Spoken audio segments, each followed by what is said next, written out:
apresentar o próximo participante. Não precisa apresentar, é o Sidney, todo mundo já conhece. Pessoal, uma salva de palmas para o Sidney. Hoje a gente está falando de ferramentas para autonomia. E eu fico muito feliz.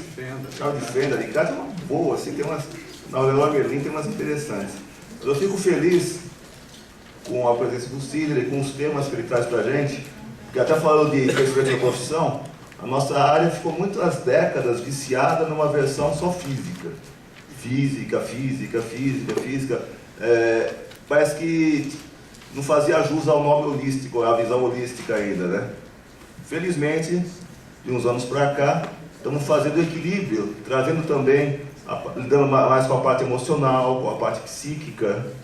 Então, um pouco, ou boa parte disso a gente deve a pessoas como o Sidney, que traz para a gente as informações para a gente acrescentar essa abordagem no consultório e realmente podemos então dizer que somos terapeutas holísticos, trabalhando integralmente aquele nosso cliente. Uma salva de palmas.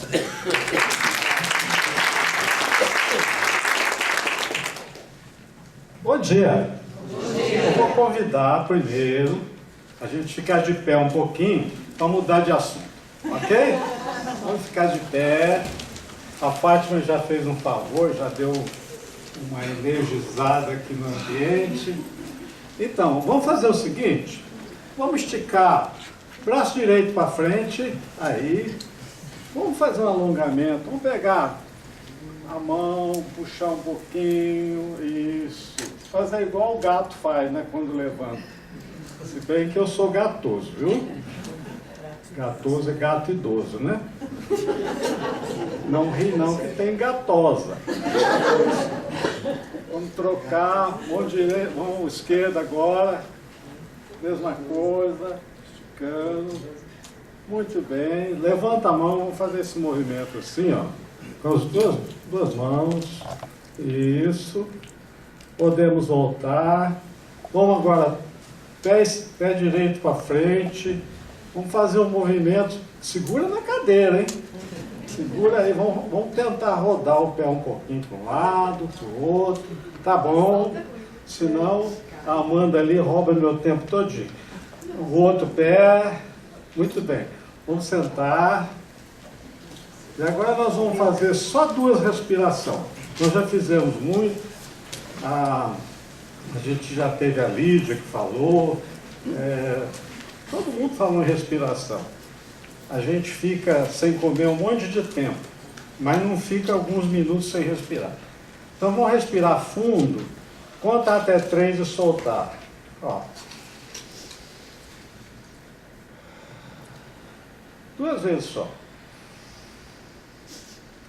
Muito bem. O que eu trago para vocês é um pouco diferente do meu quadro.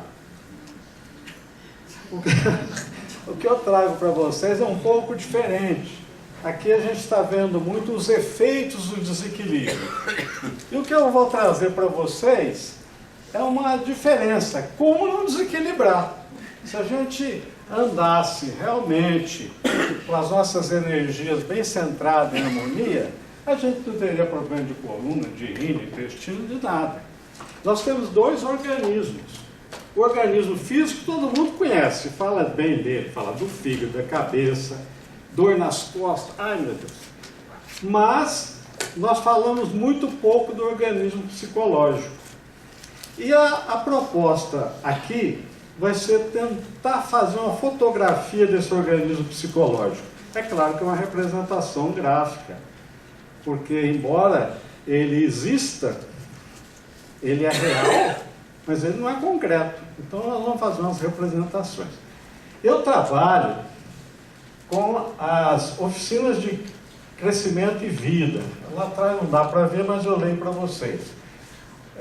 O símbolo dela, inclusive, é um círculo que sobe e uma chama. Esse é o símbolo do crescimento da pessoa. Vem aqui no cantinho. E é com a psicologia, eu gosto de chamar psicopedagogia humanista. A psicopedagogia humanista, ela é pouco conhecida. Por que ela é pouco conhecida? Porque é igual aprender a nadar. Para formar um psicoterapeuta holístico, nas várias áreas, precisa de muita caminhada. E eu digo que quando ele é humanista, ele precisa de passar por tudo aquilo na vida dele para poder ajudar alguém. A gente diz assim, ninguém leva ninguém aonde não foi. Já imaginou pegar um guia num caminho que ele nunca foi, para ficar os dois perdidos? Então, a gente tem que caminhar e vai descobrir. Eu estou há 21 anos nessa caminhada e nessa descoberta. E, sinceramente, é maravilhoso esse caminho da estabilização das energias interiores. Muito bem. A Amanda lá... Não, agora está com a Laila. A Laila tem lá as filipetas, quem quiser pode anotar perguntas, não tem problema nenhum, se não der tempo eu respondo lá no final. Qual é a diferença, então, da linha da psicanálise ou psicopedagogia humanista com as demais? É uma diferença simples. Ela inverte a maneira do raciocínio. Nós estamos acostumados a deduzir. Por exemplo, Deus é bom, o pai é bom, o filho é bom, eu tenho que ser bom. É um raciocínio dedutivo. Esse raciocínio ele é muito simplista. A gente enquadra as pessoas, e como foi falado aqui várias vezes, na nossa área, seja a técnica que for, nós não podemos ter grade de leitura. Se chegar um cliente e eu já tiver um conceito dele, acabou todo o meu trabalho. Porque eu simplesmente já coloquei um rótulo. E a gente só pode fazer isso, tirar o rótulo, quando a gente se liberta de tudo que sabe. Tolstói dizia o seguinte, ele falava assim, o que eu sei, para nada me serve. E isso é interessante. Quando a gente fica no saber, a gente vai vivendo no mundo e acaba deixando de viver. Nós não vivemos o que sabemos. O que a gente vive? O que sentimos. Se alguém estiver aqui com frio, está sentindo frio. Não adianta saber que tem aquecedor. Se eu estiver com medo, eu vou viver medo. Então, vale para cada um de nós os sentimentos. E como cada pessoa é um, a sensação de cada um é diferente. É muito interessante a gente saber dessas sutilezas que às vezes a gente esquece. E o que acontece? Eu vou dar um exemplo da polícia. Vamos imaginar que a polícia fosse atrás de um crime. E chegando lá, ela ia fazer uma análise dedutiva. O que ela ia fazer? Ela ia pegar todos os bandidos conhecidos e escolher um, esse aqui se enquadra nesse perfil. E ia pegar aquele camarada, levar preso e fazer ele confessar que ele cometeu aquele crime. E se o processo ia ser todinho buscando prova, provando que ele estava mentindo, para chegar lá. O que pode acontecer? Prender um inocente e condenar a pessoa errada. A CSI, aquela série que aparece na televisão, que muita gente gosta, ela nos ensina o que é o raciocínio indutivo. Ou seja, esquece o que sabe. Então eu vou pegar cada elemento de uma palavrinha também chave, da realidade. O que é a realidade? Tem um fio de cabelo aqui, aqui tem isso. Então o nosso trabalho, ele é esse, é indutivo. É um trabalho de alavancagem. Isso aqui roda?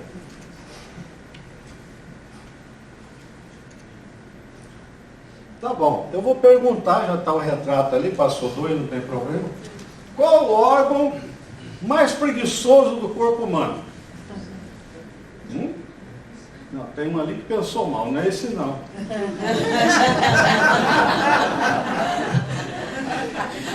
Esse também mas o mais preguiçoso é o cérebro. O cérebro, ele adora rotina. Ele tem atalho. Atalho, rotina, é uma maravilha o cérebro buscar aquele caminho conhecido. Eu até estava me observando. O meu carro é manual, da minha mulher é automático. O cérebro já arranjou uma rotina para aquilo. Eu pego um carro e pego outro, ele automaticamente, ele já faz todo o procedimento, eu não preciso pensar. Mas o que acontece com essas rotinas e com esses atalhos? Em vez da gente viver toda essa plenitude de energia do cérebro, o que vai acontecer? Nós vamos viver só os pedacinhos conhecidos. Então, essa maravilha do cérebro humano, nós não exploramos quase nada. Eu acredito que hoje, com esses negócios aí de tecnologia, a gente não explora nem 10%. E nós vamos ver mais na frente aí o porquê. E a zona de conforto? Zona de conforto é a palavra do momento. Mas o que é a zona de conforto? É a volta à caverna. É aquele, eu crio uma redoma, a minha caverna, entro dentro dessa caverna e ali eu estou seguro. Eu não sei se é um retorno ao útero materno, mas acho que dentro da gente, vamos pesquisar isso. Eu tenho a impressão que é o desejo de voltar para o útero da mãe e ficar ali quietinho, sem fazer nada. Aliás, me fez lembrar da história da criação do mundo, né? Tem até uma divergência. Diz que Deus criou o primeiro homem porque, aí dizem os machistas, porque se ele criasse a mulher primeiro, ele não ia conseguir fazer mais nada, que ele ia dar tanto palpite que não ia sair nada que prestasse. Mas já dizem as mulheres, eu concordo com elas, que foi diferente. Ele fez um rascunho, aí viu que não estava bom, aí fez a mulher, que é muito melhor do que o homem, e eu acho que é mesmo. Até na evolução humana, quando a gente saiu da caverna e foi para a tribo, as mulheres que eram mais fracas, aqueles que tinham mais dificuldade de acompanhar o grupo, ficaram para trás. Então, essas mulheres de hoje, elas são guerreiras, elas são aquelas pessoas que venceram, que superaram, mesmo os homens sendo mais fortes, elas conseguiram acompanhar, e eu tiro o chapéu, então eu fico com a segunda versão. Mas me fez lembrar de outra. Quando Deus criou, então, o homem, ele não sabia nada. E Deus falou, Adão, eu vou te arranjar filho. Filho, Deus, o que é filho? Deus explicou para ele o que era filho. Aí, eu vou te arranjar, você vai povoar o mundo. Ele, mundo, Deus. E Deus explicou para o Adão o que era mundo. E eu vou arranjar para você uma mulher. Mulher, o que é mulher? Deus explicou para ele o que era mulher. Aí vocês vão fazer amor, vão fazer sexo, vão procriar. Sexo, Deus, o que é isso? Deus explicou tudinho para Adão. Então, está pronto, Adão. Então vai lá naquela caverna, que a mulher está lá te esperando. Aí Adão foi lá para a caverna, entrou. 5 minutos depois, ele botou a cabeça de fora. Deus, o que é enxaqueca?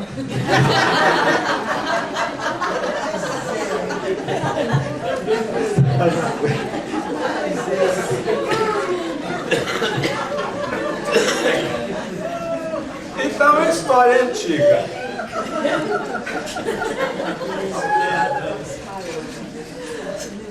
O que é que nós vimos então naquela energia?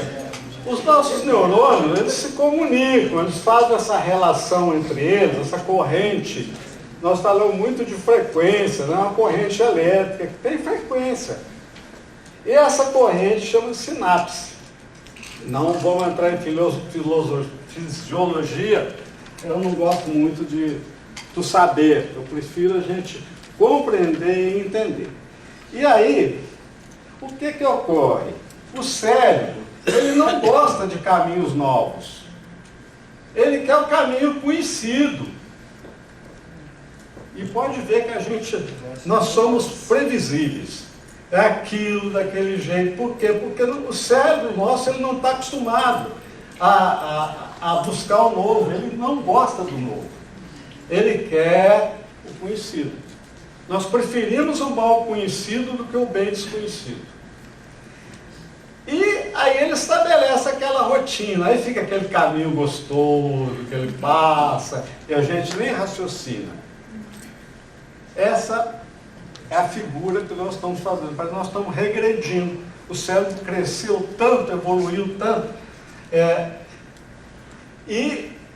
Na vez passada eu falava sobre isso, do réptil, esse cérebro aqui. O que faz o réptil? Ataca, defende, come e dorme. Então os movimentos aqui, anda, para. Aí a evolução levou para o cérebro afetivo. Lembra da cachorra?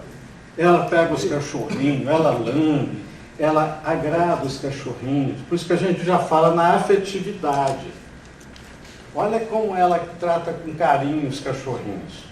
Mas o ser humano é muito mais do que isso. O ser humano tem a capacidade de comunicação, ele tem a capacidade de amar gratuitamente, sem interesse. Ele é solícito, ele tem tantas qualidades. Ele tem aqui nessa parte da frente a capacidade de ensinar, a pedagogia.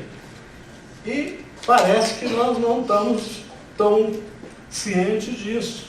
Então a gente recebe o estímulo, em vez de procurar uma solução diferente, não. Pegamos a rotina e vamos para a resposta. Deixa eu ver minha cola aqui, se eu tinha que falar mais alguma coisa. Muito bem. Então, acho que eu falei tudo. Então é o seguinte, quando eu volto para a humanista, nós temos a atividade centrada na pessoa. O que significa isso?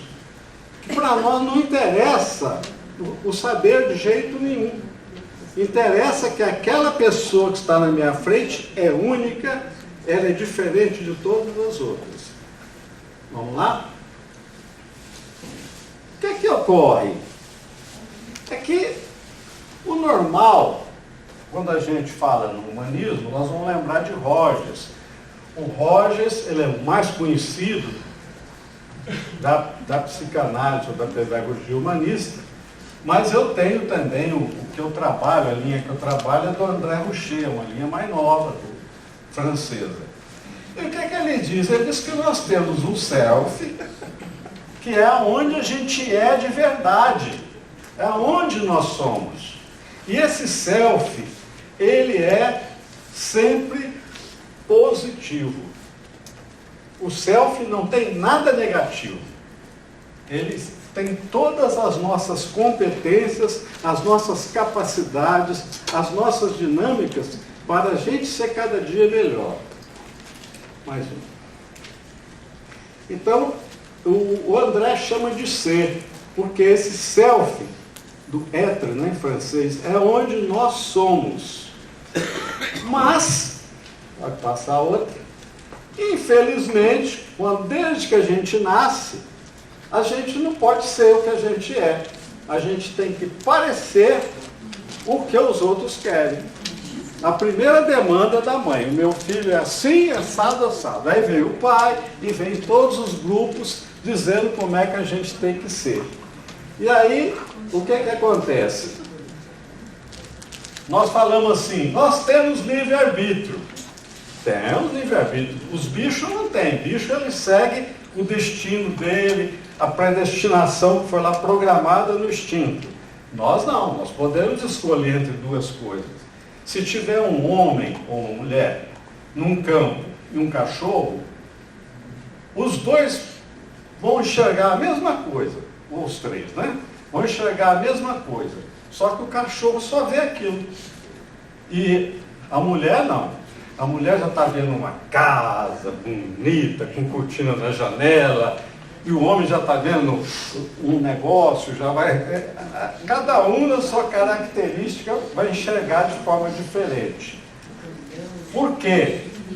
Existe o livre-arbítrio, mas nós temos autonomia. Essa autonomia, ela deveria vir do ser. Aí sim, o que é autonomia? Autonomia é quando eu sou eu mesmo, quando eu não sou o que querem que eu seja.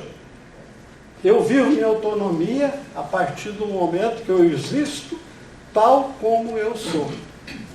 Lá no comecinho passou, não falei, da assertividade. Assertividade é quando eu pratico os meus atos de acordo com aquilo que eu sou, sem causar estrago. Eu vou falar mais na frente. Sem causar estrago ao outro, mas principalmente sem causar estrago a mim mesmo. Pode mudar. Aí eu criei, pode passar, tem 3 aí, pode. Eu criei 3 figuras aqui. Eu fui buscar lá no antigamente. Então aqui tem o Duque. Para quem não se lembra, é aquela hiena que fala, ó céus, ó Deus, ó azar. Aqui nós temos o Frajola. O Frajola é aquele gato todo espertalhão, ele sempre quer levar vantagem. E aqui nós temos o indeciso, o tenente Escovinha. Ô, Escovinha, o que aconteceu? Mas seja preciso. Sim, general, talvez, contudo, todavia, ou dá uma olhada. Então, ele era bem indeciso. Pode colocar. A característica, isso aqui eu vou dizer o seguinte. Eu tirei da onde? Eu tirei dos meus clientes. À medida que eu fui vendo as pessoas que procuram a gente para ajuda, cada um tem uma característica diferente. Alguns é essa vítima, o cara ele vai reclamar que ele é incompreendido, que na casa dele ele não tem espaço, que no trabalho dele todo mundo é chato, que ele é rejeitado pelo chefe, que ele não é ouvido, ele se sente desrespeitado. Pode passar o outro. Agora tem o outro, que é quase ao contrário. Esse aqui é muito característico da nossa juventude de hoje. Essa juventude que tem 26 anos e não quer nada da vida, né? Não sei porquê, virou um padrão assim. Ele sempre pensa assim, eu sou especial. Eu estou acima da média, principalmente porque minha mãe e meu pai falaram isso. E conta vantagem, ele é maravilhoso, ele ganha todos com 3 jogos. Vocês vão ver quando eu arranjar um emprego, como é que vai ser? Não vai ser. Ele tenta, mas não vai ser. Mas aí não tem problema não. Porque a culpa era dos outros. Aquela prova foi muito chata. E aí ele sempre vai arranjando uma desculpa. Mas também na vida pessoal, a gente pega gente assim que não é tão jovem não. Às vezes é um jovem de 70 anos, por aí, viu? E o outro é indeciso. O outro vai lá procurar a gente, o que ele quer saber?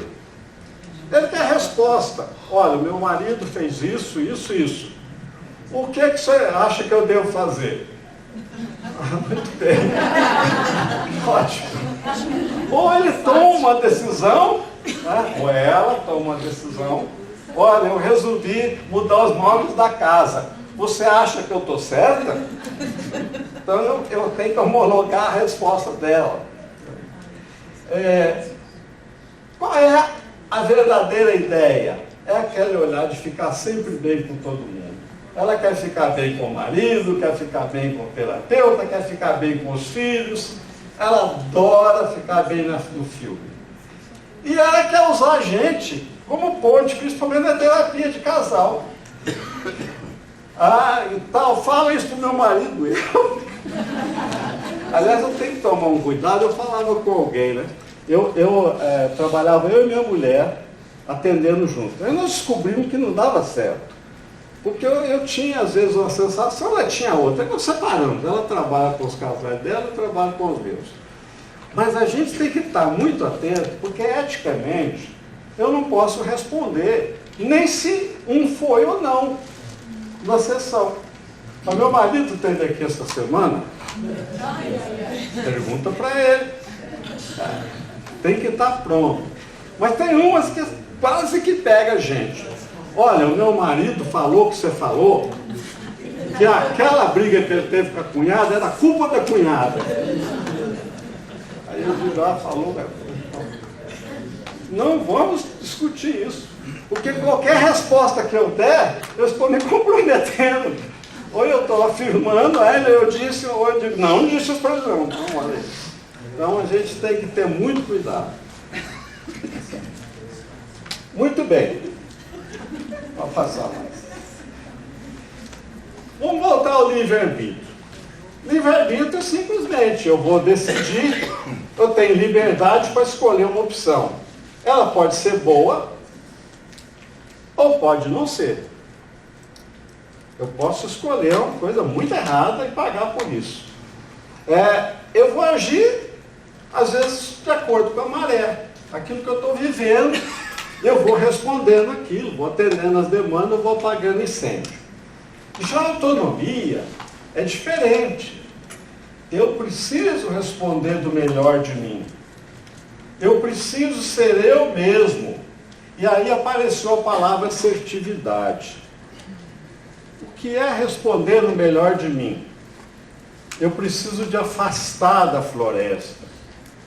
Quando eu tomo distância do problema ou dessa situação, por mais simples que ela seja, ou por mais exigente, eu me afasto, e aí eu posso tomar uma decisão.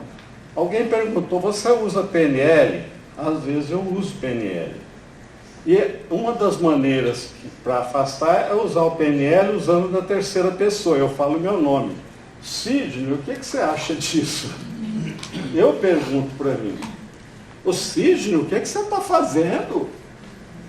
Então, olha, é uma técnica que eu uso e eu recomendo para quem eu ajudo usar da mesma forma. E o que é assertividade? A palavra assertividade, ela foi trazida agora para o campo da psicologia. Há pouco tempo nós trouxemos resiliência, né? E agora a gente trouxe assertividade. Ela significa o seguinte: é eu ser eu mesmo, sem causar estrago nos outros e sem causar estrago em mim. Então a minha resposta tem que ser sim, quando a melhor resposta for sim, ou não, quando a melhor resposta for não. Nós temos uma dificuldade danada de dizer não. Porque lá atrás, quando eu falei que o cérebro gosta do automático, principalmente as mães. As mães, quando entram no automático, ela vira o robôzinho. Né? Aí ela diz assim, eu não vou fazer isso, não vou aceitar isso. Mas o filho chega em casa, ele vai naquele botãozinho lá do on, play, né? Agora é play. Play, a mãe vai... Ah, meu filho pediu. Então ela está se matando e não está sendo assertiva. Nem todas as mães, é claro. Né? A minha, por exemplo, é a Santos. Então, afirmar sem causar dano, causar e dizer sim ou dizer não, é a base da minha resposta que está em harmonia com as minhas energias. Essa resposta vai me deixar em paz e vai ajudar também o meu entorno a ficar em paz. Não é assertividade, é quando eu fico passivo, eu vou engolir sapo, ou da maneira ao contrário, eu reajo de maneira agressiva. Eu estou defendendo alguma coisa, mas na frente nós vamos ver por que o agressivo. E o agressivo passivo. O agressivo passivo é aquele que usa a ironia. É mais para o lado masculino. A mulher é menos irônica. Mas os homens usam ironia o tempo todo. Você aperta o camarada, joga ele contra a parede, ele arranja uma piadinha. Ele arranja um jeito de sair de lá. Então, é uma maneira de se defender através da ironia e não sendo assertivo. Vamos lá? Eu vou contar aqui 3 realidades, ou 3 exemplos, que nos faz tomar essas atitudes quase que no automático. A primeira realidade é uma lenda da águia e da galinha. A segunda é do elefante e a estaca, e o terceiro do cavalo com freio. A águia e a galinha, a história é o seguinte: Diz que o sujeito, ele pegou um filhotinho de águia, bem novinho, e colocou lá no galinheiro. E essa águia foi criada como se fosse galinha. Agora vocês imaginam, qual era o ambiente desse bicho? Ele olhava para um lado, via o quê? Galinha. Olhava para o outro, via o quê? Galinha. A comida dele era dela, né? Era comida de galinha. E elas viviam ali igual galinha, não sabiam voar. O voo dela era igual de galinha, tinha 3 metros de envergadura de asa, mas voava igual galinha. Atrofiou a sua essência. Por quê? A referência dela era uma referência que não tinha nada a ver com ela. Era referência impostas. E essas referências, eu chamo de referências do paradigma. Nós herdamos esses paradigmas mais do que a gente imagina. Vem da nossa família, da nossa tradição, da nossa cultura. Quando a gente vê, a gente está agindo exatamente daquele jeito. E para sair disso, é muito difícil. Por quê? Porque ela sempre vai achar que é aquilo. Ela não vai acreditar no potencial dela. Nesse caso da águia, apareceu lá um ambientalista e ele falou, esse bicho aí não é galinha, esse bicho aí é águia.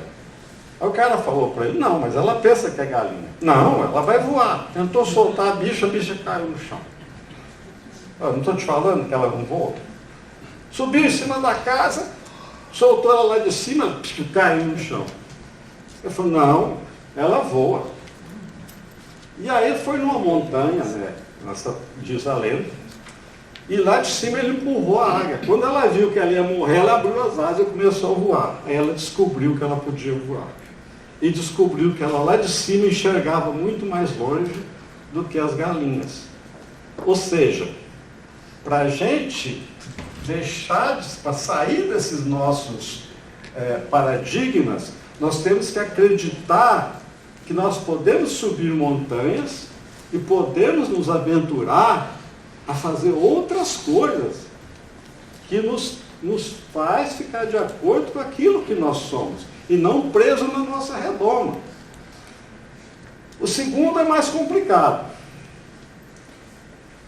Veja bem, olha o que eu estou falando. Esqueça os paradigmas para você crescer. Agora eu vou falar uma coisa mais séria ainda. Esqueça as regras e os mandamentos para você crescer. Poxa, que isso? Veja bem, esse elefante, ele quando era pequenininho, ele foi amarrado numa estaca. Como ele não tinha força, ele tentava sair da estaca e não conseguia.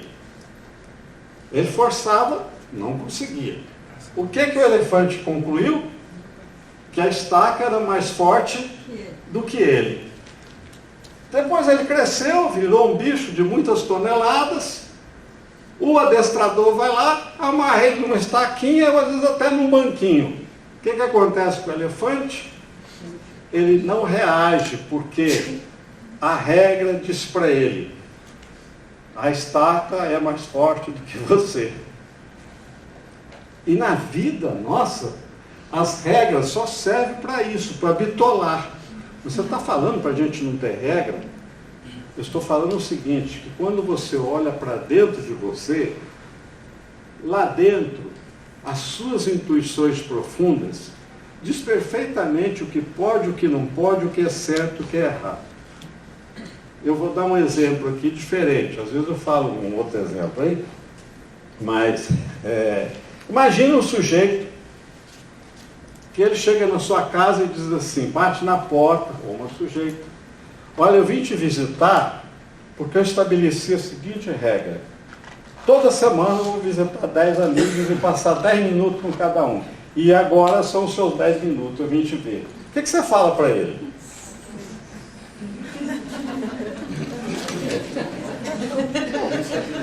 Passa para o próximo, não esquece. Assim não serve. Agora, passei aqui perto e fiquei com saudade, vim te ver, vim te dar um abraço. Mudou, aí mudou a figura. Então, aí que está a diferença da regra e da intuição, do existir, do ser você mesmo. Esse aqui é diferente. Esse aqui ele aprendeu pela dor. O cavalo, quando ele é adestrado, eles colocam o freio na boca. Esse chama até bridão. Aquilo ali, a boca é o lugar mais sensível do cavalo. E a hora que o cavalo quer pular, o que o domador faz, o peão? Puxa. E dói a boca. E dói muito. Então ele aprende pela dor que aquele freio dói muito. E aí a hora que bota ele numa cadeira, bota ali, ele fica quietinho, porque a dor, o medo da dor é muito grande. Na nossa vida, a gente tem, como a gente tem um pouquinho lá do Frajola, do Duque e do indeciso lá, do Escovinha, nós temos também muito disso aqui. Muitas vezes o medo está dominando, ou a regra está dominando. A regra, o que vão pensar de mim?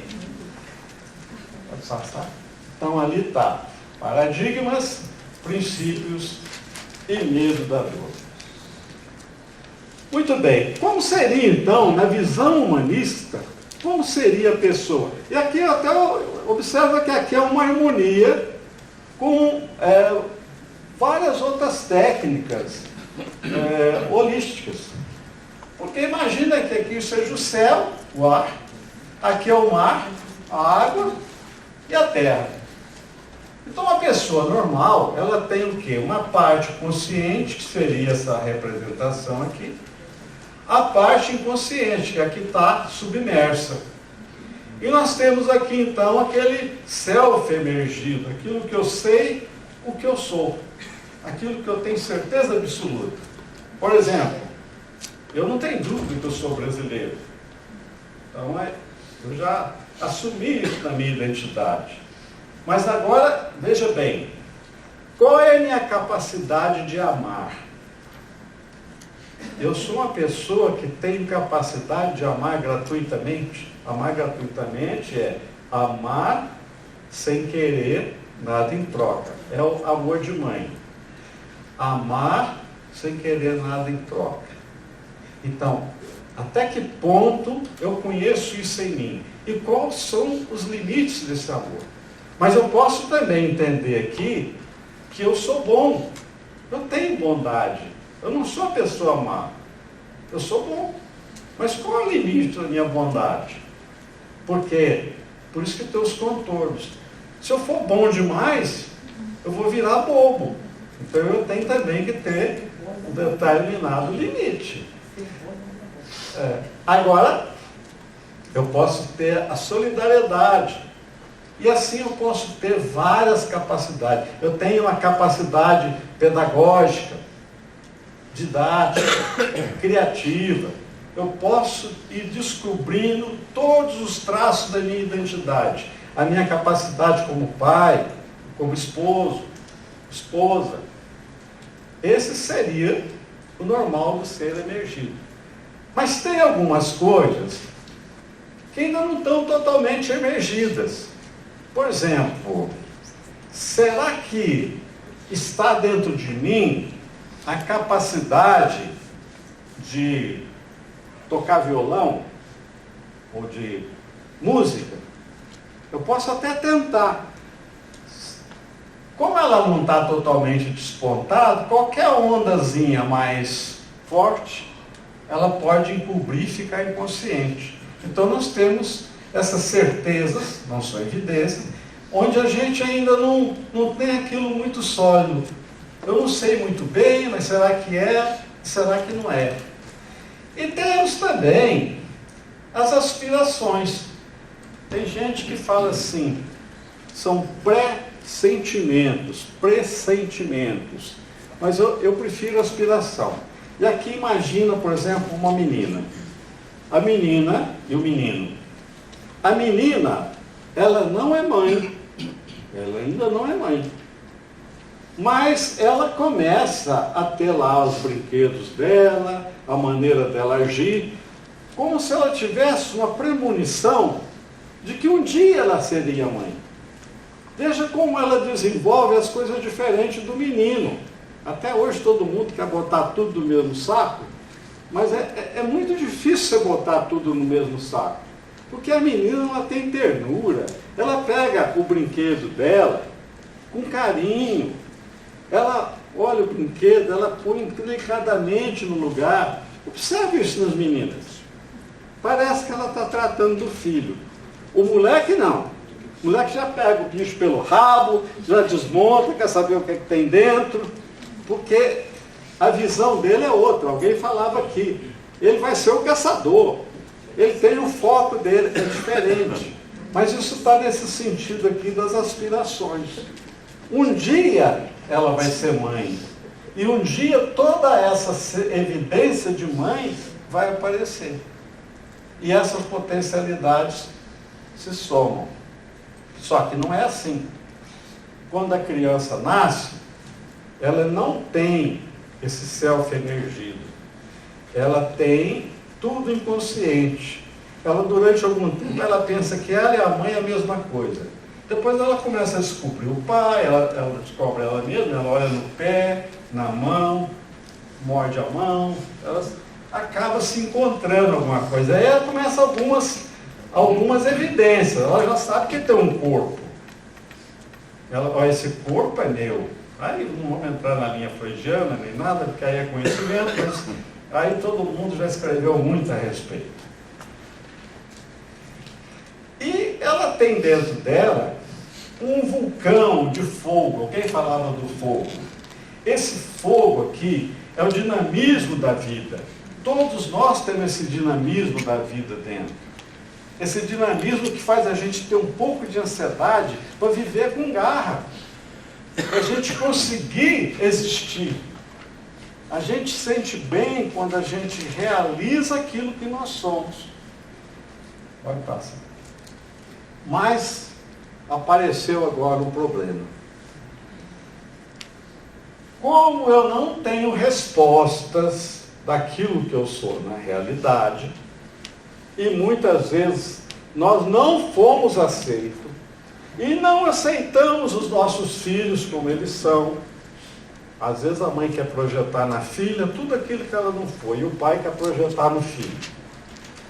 E aí começa a exigir dessa pessoa, dessa criança, respostas que ele não tem. Então, o que ele faz? Ele cria um iceberg. O que é o iceberg? É uma parte inconsciente, que está lá debaixo do mar, parte que ele mostra para os outros, a face que ele mostra para os outros. Aí aqui é o parecer. E ele começa a construir em cima desse parecer aqui. Eu preciso parecer bom, porque eu não tenho certeza que eu sou bom. Eu preciso parecer isso. Eu preciso parecer uma pessoa de negócio.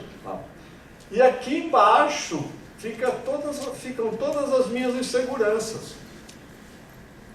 E aí eu começo a viver aqui em cima. Imagina que aqui está o olho da mente, por aqui assim. Eu olho para dentro de mim e o que eu enxergo? O iceberg. E aí eu quero respostas em cima do iceberg. Essas respostas, eu vou sempre ter respostas que não são minhas. E sempre respostas que não me dão segurança. E aí a vida vai passando. Alguma coisa emerge, devido a esse próprio dinamismo. Mas eu olho para cá, vivo algumas coisas aqui e vivo um monte de coisa aqui. E aqui nesse submundo, eu começo a ter todos os meus maus funcionamentos aqui dentro. E esses maus funcionamentos, eu começo a imaginar que eu sou isso, igual aquela águia lá. Ela pensa que ela é a galinha. E eu começo a funcionar aqui nesse lugar. E aí começa a resposta aonde? Aonde que vem as respostas da insegurança? Do corpo da pessoa.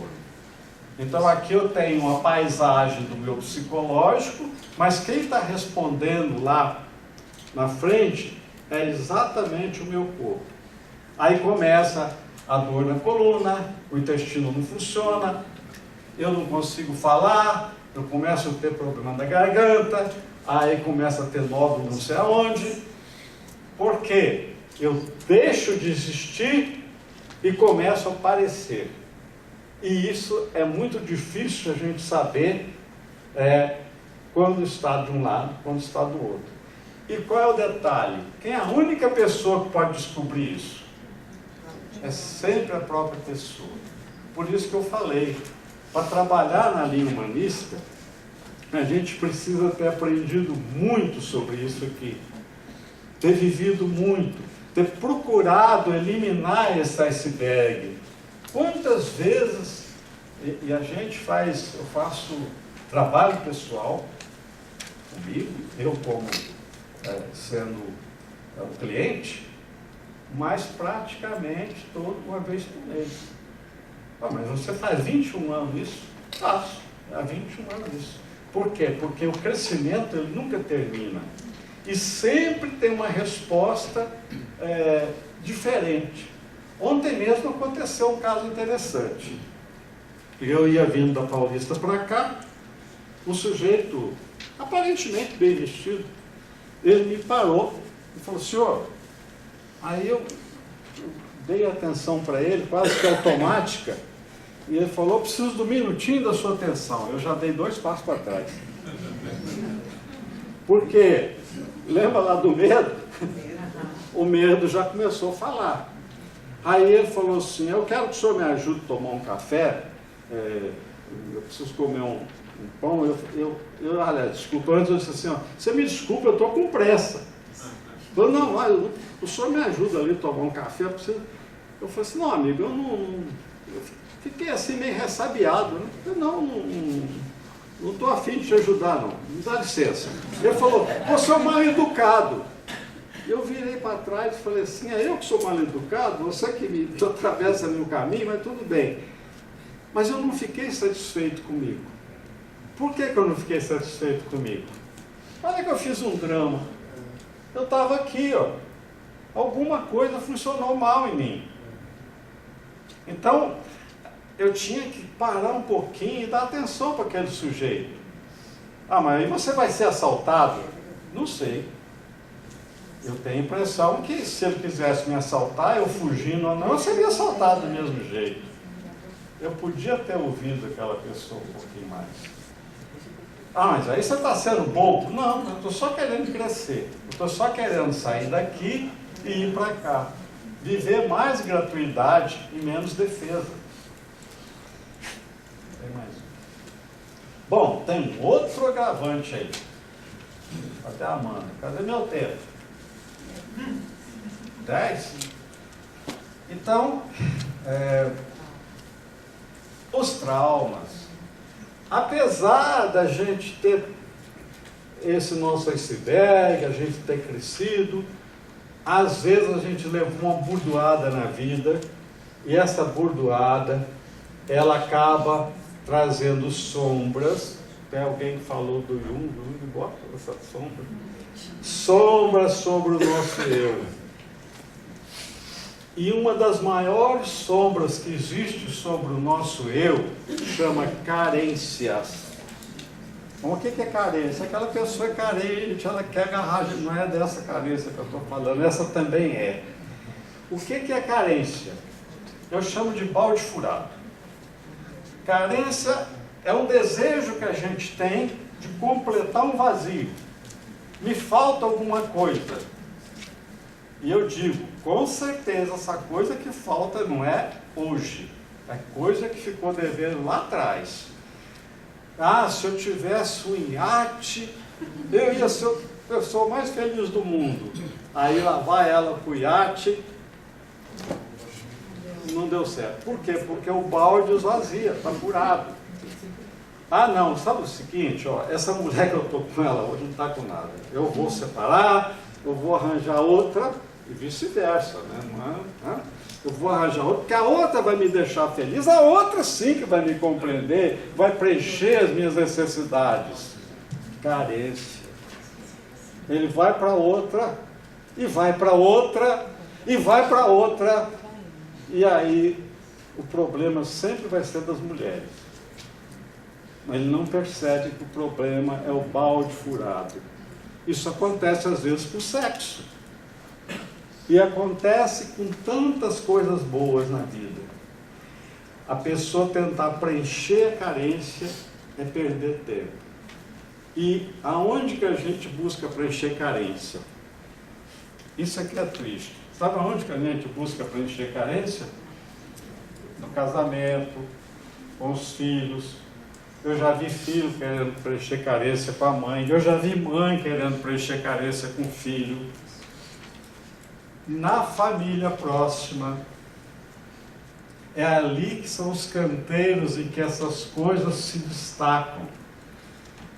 Quer ver um outro lugar? Ambiente de trabalho.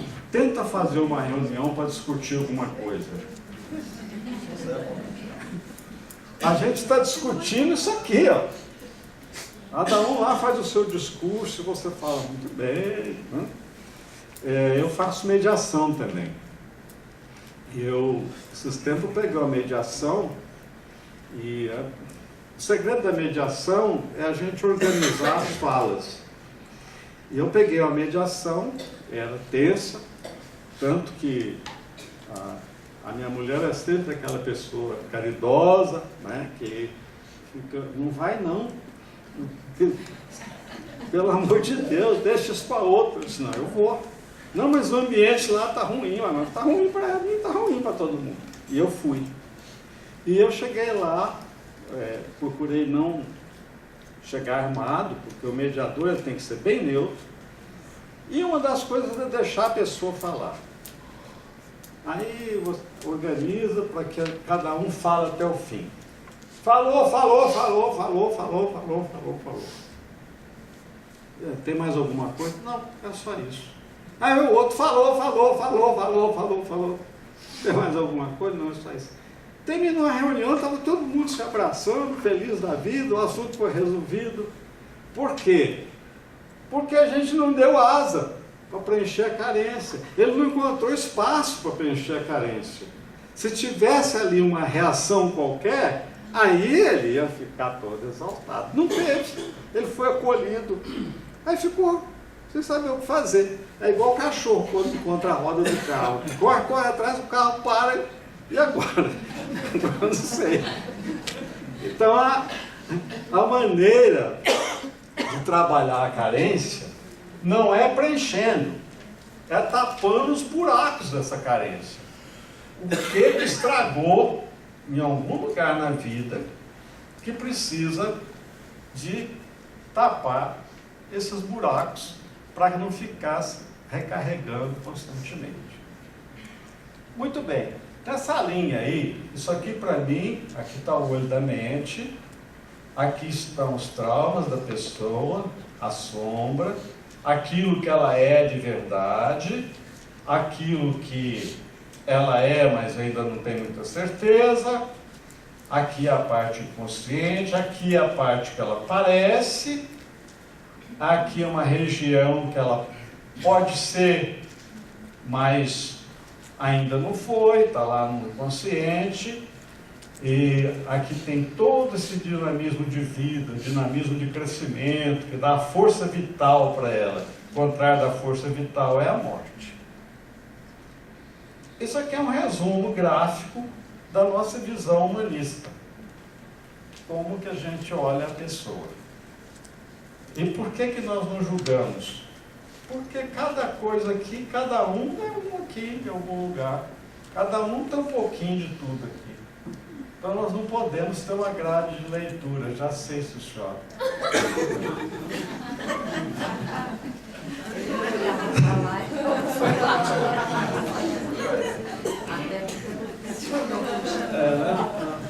Não, mas tem... Mas tá aqui no bolso também, rapaz, no sinalzinho também. Brincadeira, menina. Muito próximo. Então, como é que a gente cresce nisso tudo? Aqui tem os eixos da renovação para chegar no self real. Primeiro, é acreditar no crescimento como pessoa. Acreditar que eu sou autônomo, eu sou completo. Dentro de mim tem tudo o que eu preciso para existir, para viver em paz, para produzir paz. A segunda coisa é uma mudança cultural. Aquilo que eu aprendi precisa ser desaprendido. Começar do zero, começar de novo, trazendo até um pouquinho lá de Jesus. Jesus encontrou Nicodemos, nada, não quero doutrinar ninguém, e ele perguntou: o que é que eu preciso ser para ser feliz? Você tem que nascer de novo.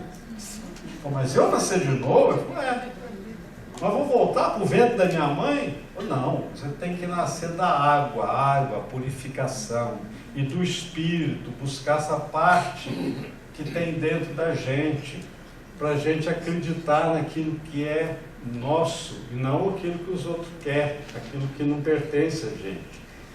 E viver a empatia, que é o amadurecimento afetivo. O que é empatia? É eu sempre tentar compreender aquilo que o outro está sentindo, me colocar no lugar do outro. Para um pouquinho, eu tomo distância, saio de ser vítima, de ser agredido, e vou tentar compreender o que o outro está falando. Então, esses três eixos são fundamentais. E, por fim, pode passar mais um. Aí tem, não vamos entender como regra, não vamos entender assim como uma caminhada, uma ideia, não, um pilar. Eu preciso de compreender minhas sensações. Ninguém ensinou para a gente quando eu estou amando, ninguém ensinou para a gente quando eu estou com medo, ninguém ensinou para a gente quando eu estou indeciso. Dá nome àquilo que eu estou sentindo. Segunda coisa, acreditar que eu sou eu me basto nesse sentido de que dentro de mim existe tudo o que eu preciso para ser eu mesmo, não é fora de mim. Aquilo que não está bem em mim, com certeza foi adquirido, está lá no iceberg. E dentro de cada um tem todas as ferramentas necessárias para que eu possa dar a volta por cima, que eu possa me levantar, que eu possa me encontrar. Procurar ambientes vitalizantes. Nós estamos falando de energias positivas. Eu falo de onda estacionária. Quando a gente chega num ambiente que tem onda estacionária, é aquela onda que fica circulando e que não sai para fora. Ela rouba a energia da gente. Então, um ambiente desse, com notícia negativa, um noticiário que sempre está puxando... Eu ligo a televisão e desligo. Não dá hoje, você só vê coisa ruim. A gente entristece, mexe com aquilo que é melhor da gente, a gente se sente impotente. Desenvolver o otimismo, acreditar que o mundo é bom, as pessoas são boas. Nós estamos sendo informados da exceção. Gostei daquele abraço aqui, muito bom. Viver esse amor, viver, que coisa boa, né? Praticar solidariedade. Escutar o outro, em vez de o outro começa a falar, eu já estou imaginando a resposta. Não, deixar o outro falar. Vamos aprender com o outro. Aí depois eu posso dialogar. Aí é diálogo. Porque quando o outro começa a falar, eu já tenho resposta, não é a mãe. Quando o filho começa a falar, eu já sei a resposta. Então, vou escutar o filho até o fim, depois eu vou poder dialogar sem defesa. E estabelecer meta de gratificação. Um sorriso é o suficiente. Quando alguém, eu agora lá no Brasília, no serviço público, falei em Brasília, o outro olhou para a carteira ali. Não era relógio. Mas lá em Brasília eu fui numa repartição pública, tinha uma senhora de cara feia atendendo. Atendeu mal, com grosseria. Eu falei, meu Deus, eu tentei entrar no lugar dela, falei, essa senhora está precisando de ajuda, coitada. Eu fui lá. Quando eu desci, o elevador saía mais na frente, eu voltei lá onde ela estava e fui lá agradecer. Quando eu agradeci, ela deu um sorriso. O sorriso, para mim, foi a minha gratificação. Então, gente, é isso. Daqui a pouco tem a mesa quadrada com o Henrique. Quem tiver mais alguma pergunta, escreva. Eu estou à disposição também por e-mail e qualquer outra coisa a mais. Muito obrigado.